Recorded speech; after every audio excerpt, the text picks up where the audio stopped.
আমরা দায়িত্ব নিয়ে বলছি, বাংলার মানুষ 2026 সালের পর শুভেন্দু অধিকারীকে হাওড়া থেকে গঙ্গার ব্রিজ থেকে ফেলে দেবে। লড়াই লড়াই লড়াই চল,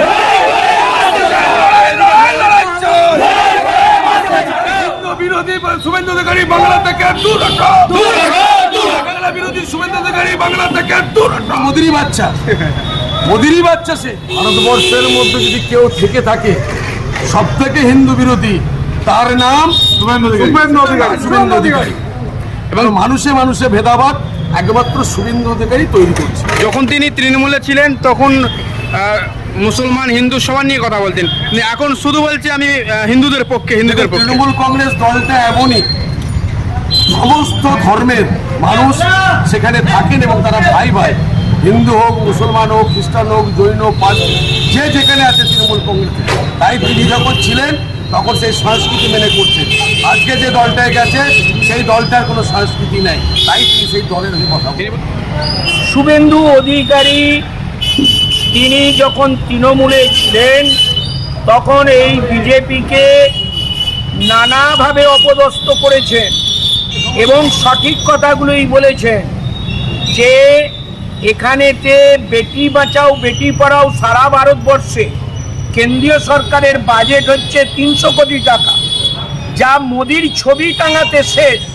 আর বাংলায় দিদি আমাদের কন্যাশ্রীর জন্যে 1200 কোটি টাকা, যা প্রত্যেকটি কন্যার হাতে পৌঁছেছে। এই কথা শুভেন্দু অধিকারী তখন বলেছে। আজকে সে এই তৃণমূলকে, এই মমতা বন্দ্যোপাধ্যায়কে গালাগাল করছে। তাই বললাম সাবধান, সত্য বলো, বুকের পাটা থাকলে, মিথ্যার উপর ভর করে চললে মানুষ তোমাকে ছুঁড়ে ফেলে। আমাদের নানুর দিবস নৃশংসভাবে বামপন্থ সরকারের আমলে নানুরের সুচপুরে সংখ্যালঘু সম্প্রদায় 11 জন ক্ষেত মজুর খুন করা হয়েছে। সেদিন থেকে তৃণমূল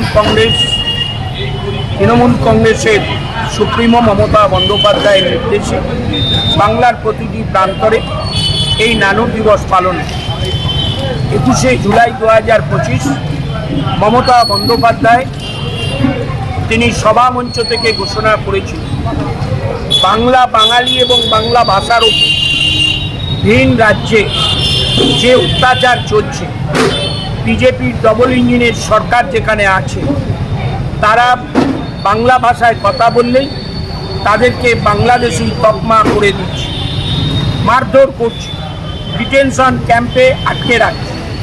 এই যে সংবিধান বিরোধী একটা কাজ কেন্দ্রীয় সরকারের মদতে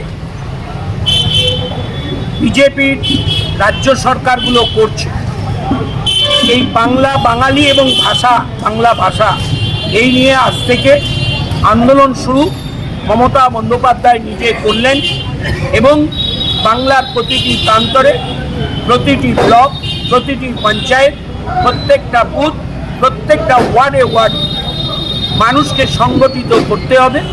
তারই সূচনা আজকে আমরা এখানে করলাম। কন্টিনিউ তো মারধর চলছে, বাঙালি দেখলেই, বাংলা ভাষা বললেই মারধর চলছে। তো আপনারা এইভাবে যে প্রতিবাদ করছেন, এতে কি টনক নড়বে বিজেপির? দেখুন, এই বাঙালি কিন্তু ভারতবর্ষের স্বাধীনতা আন্দোলনের বেশিরভাগটা করেছে।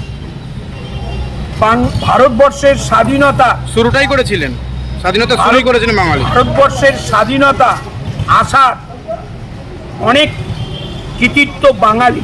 একদমই তাই। সুতরাং শুভবুদ্ধি জাগ্রত হোক কেন্দ্রের বিজেপি সরকারের এবং তাদের ডবল ইঞ্জিনের সরকার যেখানে আছে তাদের।